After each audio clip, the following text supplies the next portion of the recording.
सोचिए दोस्तों, अगर आपकी माँ या बहन ईद के लिए बच्चों के जूते लेने जाएं और वहां उनसे ऐसी शर्त रख दी जाए जिसे सुनकर रूह तक कांप जाए, क्या आप सोच सकते हैं एक मजबूर माँ के साथ क्या बीता होगा? आज की कहानी सिर्फ एक औरत की नहीं, बल्कि हर उस माँ की है जो अपनी औलाद की खुशी के लिए खुद की इज्जत तक दांव पर लगाने को मजबूर हो जाती है। तो इस वीडियो को अंत तक जरूर देखना, क्योंकि जो हुआ वो सिर्फ हैरान नहीं करेगा, आपके दिल को झकझोर कर रख देगा। दोस्तों, आपको बता दूं कि कभी ये औरत एक खुशहाल जिंदगी जी रही थी। उसका एक अच्छा खासा घर था, एक प्यार करने वाला पति था और बच्चे भी थे। न खाने पीने की चिंता थी, न पहनने ओढ़ने की कोई परेशानी।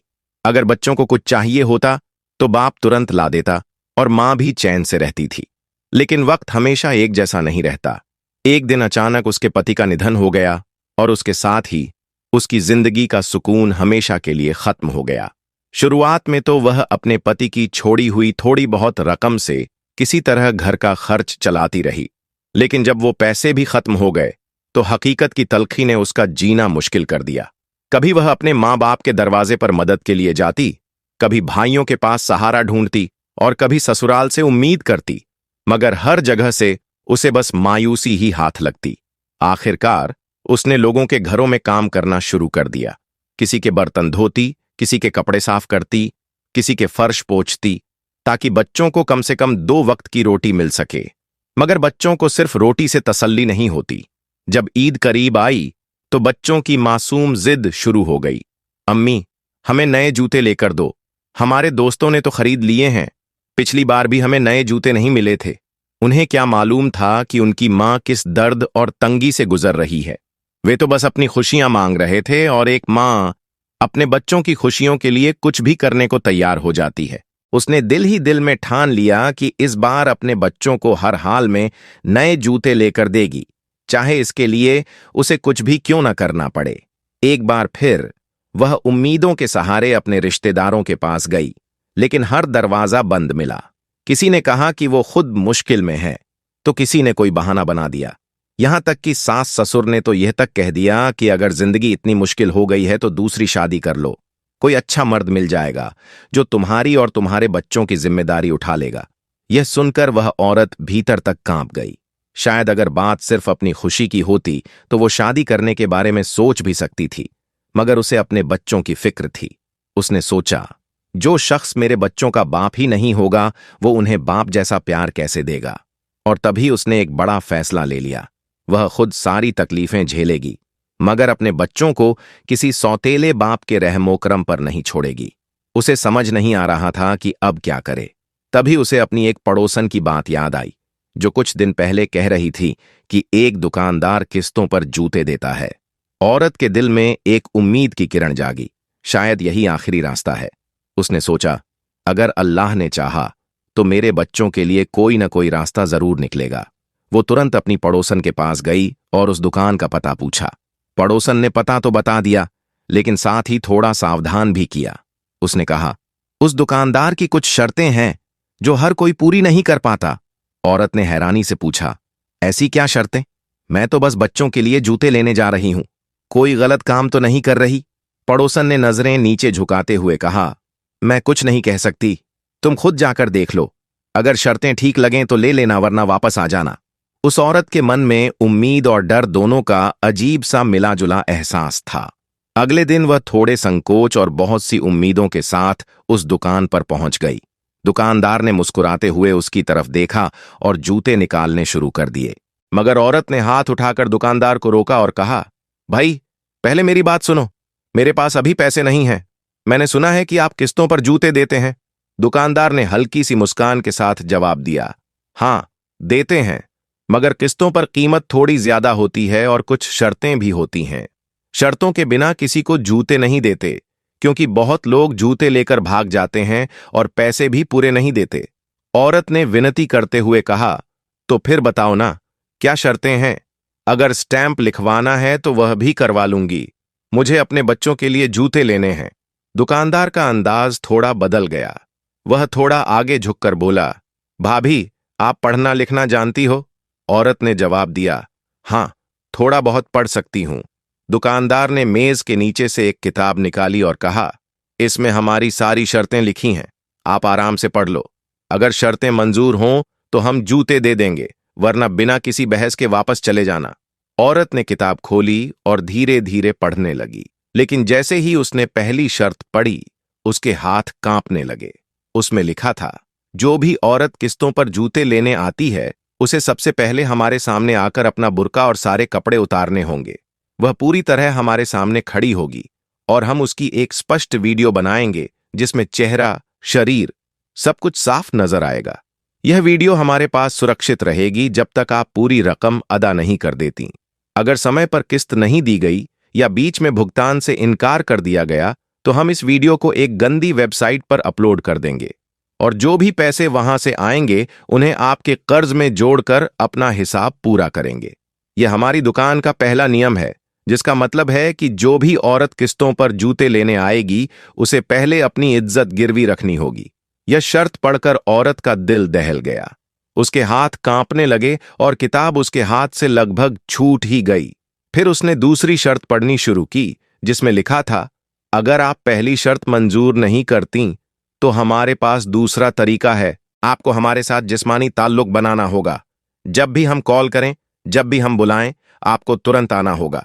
यह मुलाकात एक बार की नहीं होगी, बल्कि यह सिलसिला तब तक जारी रहेगा जब तक आपकी सारी किस्तें पूरी ना हो जाएं। और हां, अगर बीच में आपने आना बंद कर दिया तो हम आपकी पहली वाली वीडियो इस्तेमाल कर सकते हैं या आपके खिलाफ पुलिस में झूठा केस भी दर्ज कर सकते हैं। बेहतर यही होगा कि जब तक कर्जा पूरा ना हो आप हर बार बुलाने पर हाजिर हों। यह शर्त पढ़कर औरत का रंग उड़ गया। सांसें बंद होती सी महसूस हो रही थीं। तीसरी शर्त में लिखा था, अगर आप ये दोनों शर्तें नहीं मानती तो फिर हमें एक स्टैंप देना होगा जिसमें साफ तौर पर लिखा जाएगा कि जिस मकान में आप रहती हैं, अगर वह मकान आपके नाम है तो हमें पूरा हक होगा कि अगर आप किस्तें समय पर अदा ना कर सकें तो हम वह मकान अपने नाम करवाकर बेचकर अपनी रकम वसूल कर लें। यह स्टैंप कानूनी होगा और अगर बाद में आप इनकार भी करें तो हम आपके दस्तखत दिखाकर मकान बेच सकते हैं। यह शर्तें सिर्फ एक औरत के लिए नहीं थीं, बल्कि दुकान की पक्की नीति थी। जो भी औरत किस्तों पर जूते लेने आती थी उसे इन्हीं शर्तों से गुजरना पड़ता था। औरत ने सारी शर्तें थकी हुई आंखों से पढ़ लीं। उसके हाथ में किताब कांप रही थी, मगर दिल में एक बात साफ थी, पहली और दूसरी शर्त तो वह कभी भी नहीं मान सकती थी, क्योंकि वह एक इज्जतदार औरत थी। उसने दिल में सोचा, चलो अगर मकान वाली बात होती तो शायद सोच लेती, मगर मेरे पास तो कोई अपना मकान है ही नहीं। मैं तो किराए के घर में रहती हूं और किराए के मकान का कोई स्टैंप नहीं बनता।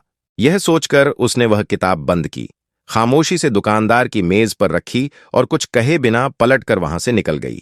दिल बोझिल था, आंखें भर आई थीं, कदम कांप रहे थे। जिस दुकान से वह उम्मीद लेकर गई थी वहां से बेइज्जती, डर और शर्मिंदगी लेकर वापस आ रही थी। जैसे ही वह औरत बाहर निकली, सामने ही एक और दुकान थी। वहां एक दूसरा दुकानदार खड़ा सब कुछ देख रहा था। उसने दूर से ही औरत के चेहरे पर दर्द और मायूसी पढ़ ली थी। वह आदमी उस बदचलन दुकानदार के बारे में सब कुछ जानता था। उसे मालूम था कि वह कैसे मजबूर औरतों को धोखे से अपने जाल में फंसाता है। यह दूसरा दुकानदार एक अल्लाह वाला इंसान था। उसने दिल में सोचा, यह औरत किसी गलत काम के लिए तैयार नहीं है, बस मजबूरी से लड़ रही है। अगर मैं मदद ना करूं तो शायद यह औरत टूट जाए। उसने नरमी से औरत को आवाज दी, बहन जी, अगर आप जूते लेना चाहें तो मेरी दुकान से ले सकती हैं। औरत ने तुरंत जवाब दिया, भाई मेरे पास पैसे नहीं हैं, मैं किस्तों पर लेने गई थी। औरत ने धीमी आवाज में कहा। दुकानदार ने मुस्कुराकर जवाब दिया, पैसे बाद में दे देना, कोई जल्दी नहीं, बस बच्चों की खुशी बनी रहनी चाहिए। यह सुनकर औरत का दिल कांप गया। उसके जहन में तुरंत पहला दुकानदार आ गया और वह सारी शर्तें याद आने लगीं। उसने फौरन कहा, भाई मैं वो शर्तें नहीं मान सकती, मैं बहुत मजबूर हूं, मगर अपनी इज्जत नहीं बेच सकती। अल्लाह वाले दुकानदार ने नरमी से जवाब दिया, बहन मेरी कोई शर्त नहीं है, ना कोई वीडियो, ना जिस्मानी ताल्लुक, ना कोई स्टैंप। बस जब अल्लाह तुम्हें पैसे दे तब मुझे दे देना, ना जल्दी ना जबरदस्ती। औरत फिर भी डर गई, क्योंकि उसके दिल में पहले वाले दुकानदार का खौफ गहरा बैठ चुका था। उसने कांपती आवाज में कहा, नहीं भाई, मुझे कुछ नहीं लेना, शुक्रिया। दुकानदार ने उसकी हालत देख ली थी। वह कहने लगा, बहन, मैं रोजे की हालत में हूं, झूठ नहीं बोल सकता। मैं तुम्हें धोखा नहीं दूंगा, ना कोई गंदी नीयत है, बस अल्लाह के लिए मदद करना चाहता हूं। मगर औरत ना रुकी, ना कुछ बोली, बस तेज कदमों से वापस घर चली गई। रात की तीरगी में वो नेक दुकानदार बेआवाज कदमों से उस औरत के घर की तरफ बढ़ रहा था। दिन में जब उसने उस औरत की आंखों में बेबसी और लाचारी देखी थी, तभी उसके दिल में एक फैसला हो चुका था कि वह उसकी मदद करेगा, मगर ऐसे कि औरत की इज्जत और नफ्स दोनों भी जख्मी ना हों। दिन में जब वह औरत दुकानदार की गैर इखलाकी शर्तें सुनकर वहां से निकल गई थीं, तो नेक दुकानदार ने खामोशी से उसका पीछा किया था। वह नहीं चाहता था कि कोई देखे या समझे कि वह क्या कर रहा है। उसका मकसद सिर्फ इतना था कि वह जान सके कि ये मजबूर औरत कहाँ रहती है, ताकि वह उसकी मदद कर सके। जैसे ही वह औरत अपने घर के अंदर दाखिल हुई, दुकानदार ने गौर से उसके मकान को देख लिया और बिना किसी को बताए वापस अपनी दुकान पर चला गया। सारी रात वह उस औरत और उसके बच्चों के बारे में ही सोचता रहा। वह जानता था कि अगर वह औरत को सीधे कुछ देगा तो वह शायद इनकार कर देगी या शर्मिंदगी महसूस करेगी। इसलिए उसने खामोशी से एक बड़ा थैला तैयार किया। उसमें बच्चों के जूते, कपड़े और कुछ खाने पीने का सामान रखा। वह चाहता था कि ये औरत न सिर्फ अपने बच्चों के लिए जूते और कपड़े ले सके, बल्कि कुछ दिनों तक भूखी भी ना रहे। रात के आखिरी पहर, जब गलियां सुनसान हो चुकी थीं, वह दुकानदार खामोशी से उस औरत के घर के दरवाजे के करीब पहुंचा। उसने इधर उधर देखा कि कहीं कोई देख तो नहीं रहा।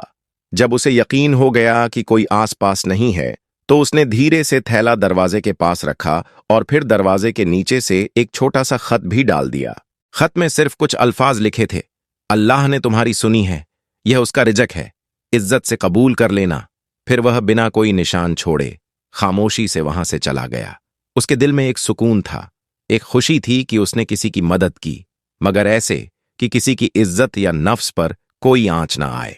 सुबह जब औरत की आंख खुली और वह घर के आंगन में आई, तो दरवाजे के पास रखा थैला देखकर हैरान रह गई। उसने जल्दी से उसे खोला और जब अंदर बच्चों के जूते, कपड़े और राशन देखा, तो उसकी आंखों से बेख्तियार आंसू बहने लगे। वह समझ चुकी थी कि यह किसी ऐसे शख्स की मदद है जो उसकी मजबूरी से फायदा नहीं उठाना चाहता, बल्कि वाकई अल्लाह की रजा के लिए मदद कर रहा है। वह सजदे में गिरकर रोने लगी, ऐ अल्लाह, तू वाकई सब देखता है, तू वाकई दिलों के हाल जानता है, तूने मेरी सुनी। रात को जब वह औरत जान माल बिछाकर बैठी थी, तो आंखों में आंसू थे और दिल पर एक अजीब सा बोझ, मगर उस बोझ के नीचे एक उम्मीद का दिया भी टिमटिमा रहा था, क्योंकि उसे अब यकीन हो गया था कि दुनिया में अब भी ऐसे लोग हैं जो सिर्फ इंसानियत के लिए मदद करते हैं। उसने दुआ मांगी, ऐ मेरे अल्लाह, तू सब जानता है, मेरी हालत भी, मेरी मजबूरियां भी। अगर तू चाहे तो रास्ते खोल सकता है, तू चाहे तो मदद कर सकता है। इस कहानी का सबसे बड़ा सबक यही है कि मजबूरी और गरीबी के बावजूद भी इंसान को अपनी इज्जत और नैतिक मूल्यों से समझौता नहीं करना चाहिए। अल्लाह ताला हर मुश्किल में कोई न कोई रास्ता जरूर निकालता है, बशर्ते कि इंसान सब्र और ईमानदारी से अपनी परीक्षा का सामना करे। मुख्य सीखें, औरत ने दुकानदार की अनैतिक शर्तों को ठुकरा दिया, भले ही उसके बच्चों की ख्वाहिशें अधूरी रह गईं। यह दिखाता है कि आर्थिक मजबूरियां चाहे कितनी भी गंभीर क्यों न हो, इज्जत और स्वाभिमान से कभी समझौता नहीं करना चाहिए। जब इंसान अपनी पूरी कोशिश कर ले और फिर भी कोई रास्ता न निकले, तो अल्लाह ताला अपने बंदे के लिए नए रास्ते खोल देता है, अक्सर ऐसे तरीकों से जो इंसान के ख्याल में भी नहीं होते। नेक दुकानदार ने बिना किसी पहचान के मदद की, जो समाज के लिए एक बड़ा सबक है। एहसान करते समय दूसरों की इज्जत और स्वाभिमान का भी ख्याल रखना चाहिए। औरत के सब्र और दृढ़ता ने आखिरकार उसे बेइज्जती से बचा लिया और उसके बच्चों की ख्वाहिशें भी पूरी हुईं। अगर वीडियो अच्छी लगी हो तो इसे लाइक करें, शेयर करें और चैनल को सब्सक्राइब करना न भूलें। साथ में लगे बेल आइकन को भी जरूर दबाएं ताकि नए वीडियो की अपडेट आपको समय पर मिलती रहे। मिलते हैं जल्द ही एक नई वीडियो में। तब तक के लिए थैंक्स फॉर वॉचिंग।